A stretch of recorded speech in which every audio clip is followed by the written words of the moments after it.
There is / are more than one. What's the difference? While adding to an answer to this question, I needed to use the above phrase, and I suddenly realized I was unsure whether to write is or are. There is more than one way to skin a cat. If there are more than one species of cat, we will flay each species differently. I don't think that second example above sounds quite right to me, disregarding the meaning, sorry, but in my original answer I felt is would have been even worse. Is are always wrong here? If so, what exactly is the rationale? If not, is there a case where it's unquestionably preferred, and why is that? Note that in both the problematic answer and my example attempting to mimic the same context more briefly, the writer doesn't know how many there are. There may be one, more, or even none. Getting even more specific, the writer might have an opinion on how many there might be, and wish to convey his leanings by choice of verb form if language allows this to be done succinctly.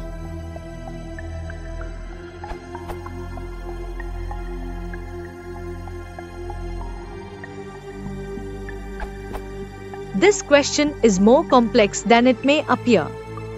There seems to be consensus that a singular verb should be used in formal writing whenever the subject of a sentence is more than one noun, or at least that this is much better than there are more than one. I subscribe to this. It does not matter how many things the writer might expect there to be in reality, it is always if there is more than one species. Nor does it matter what noun comes after one. It is always is, the word one forces a singular verb without apparent exception. But why does this at all surprise us? We are puzzled by this construction because the subject does not agree with the verb, at least not if analyzed according to conventional grammar. Consider the following sentence. There are more men in the room. Is would be impossible. The sentence is easy enough to analyze. More men is equal to subject. Are is equal to finite verb. No problem there, subject and verb agree. More men is the subject, or at least the head of the subject. There are more men than just John in the room. The core of the syntax remains the same. The core of the subject is still more men. The addition than X is either an elliptical clause or a prepositional phrase that is part of the subject, depending on your model. In any case, then X is not what determines whether it is are or is. More men are is the core of the sentence. There is more than one man in the room. Suddenly the verb changes. Has the core syntax of the sentence changed? No, for the sake of consistency, we must say more is the subject and is the finite verb. The phrase then X is still not the head of the subject, no more than in the first sentence, there are more men than just John. If more is the head, then it must be elliptical, since it is only an adjective, more of what? If we hypothetically supply the omitted noun, we get asterisk there is more men than one man in the room. There is no other word that we could fill in, though of course this is wrong. Asterisk there is more men is both unidiomatic in this register and in violation of the rule that subject and verb must agree. Then what causes this singular is in there is more than one man? The phrase then X should not determine the number of the verb, and yet it does. That is why this construction is idiomatic, as opposed to regular. It violates the rule that subject and verb must agree. But it is by all means correct.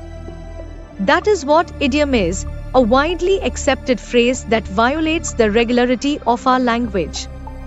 However some of us might like it to be, language is just never regular in all respects. This bit of idiom happens to have triumphed over regularity and is now the norm. idiom must be judged case by case and often varies across registers and dialects. But could this disagreement of subject and verb be explained away by other factors? Let's see what I can come up with. It could be that the somewhat fixed phrase "there is what does it." But that phrase could not explain singular is in this sentence. More than one man is still in the house. Could this is be explained by the immediate precedence of one man? It is conceivable that the singular number of one man leads us to an anakoluthon in the next word is, we see a singular number and noun, and we cannot resist the pressure of proceeding with a singular verb.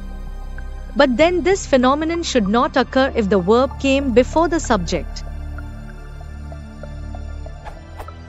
Not only has more than one man been seen near the power plant, but not only have more than one man been seen near the power plant, but it seems clear that have would be wrong, even more so than in the previous sentence patterns.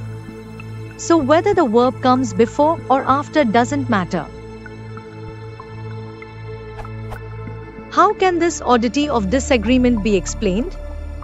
If we look at it reductionistically, in terms of association and pattern recognition as they occur in the brain, I suspect that the word one exerts such an enormous influence on our perception of a sentence that it overrules more. Despite the ordinarily forcing rule of agreement, it does so even despite the sense of multitude inherent in the phrase more than one man as a whole, which must always refer to multiple objects in reality.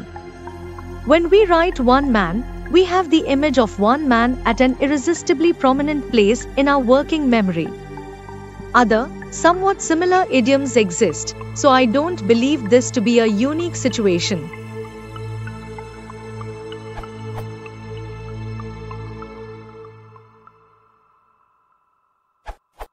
Generally, when you are referring to a single thing, one use is. When referring to a plural, you should use a. It applies here too, you just need to think about it. There are more than one species. One species is actually singular. Species is both the singular and the plural form of the word, the nature of the sentence dictating which it is at a given time. In your example, it is singular, as indicated by the preceding word one. It should be. There is more than one species. Now, if you were speaking of 12 species, you would say, there are more than 12 species. Because species is a plural here, as the preceding 12 signifies. Here is a clearer example. There is more than one knife in the kitchen. There are more than 6 knives in the kitchen. I believe your confusion stems from the term species not changing form when it becomes a plural.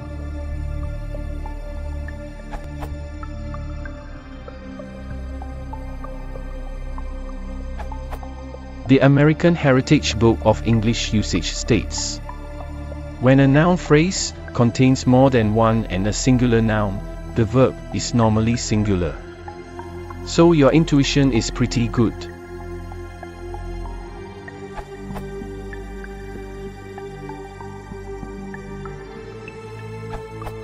C.S. Lewis is rigorously pro-descriptivism with this one. The following from his letters to children.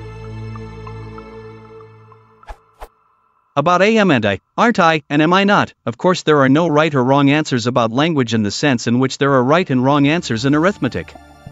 Good English is whatever educated people talk, so that what is good in one place or time would not be so in another. Am and I was good 50 years ago in the north of Ireland where I was brought up, but bad in southern England. Aren't I would have been hideously bad in Ireland but very good in England. And of course I just don't know which, if either, is good in modern Florida. Don't take any notice of teachers and textbooks in such matters. Nor of logic. It is good to say more than one passenger was hurt, although more than one equals at least two and therefore logically the verb ought to be plural where not singular was.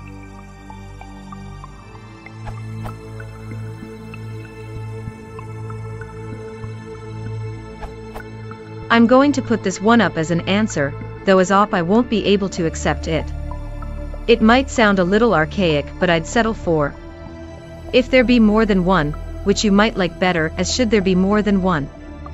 Quotated, that gets 20 Google hits, as opposed to 246 for is, and 168 for are. I may be in a linguistic minority, but at least I don't feel totally alone. Later, I don't know why the 2 downvotes.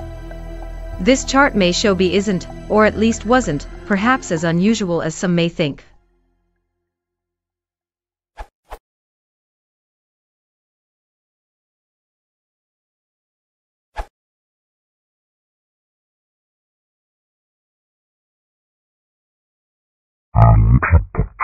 I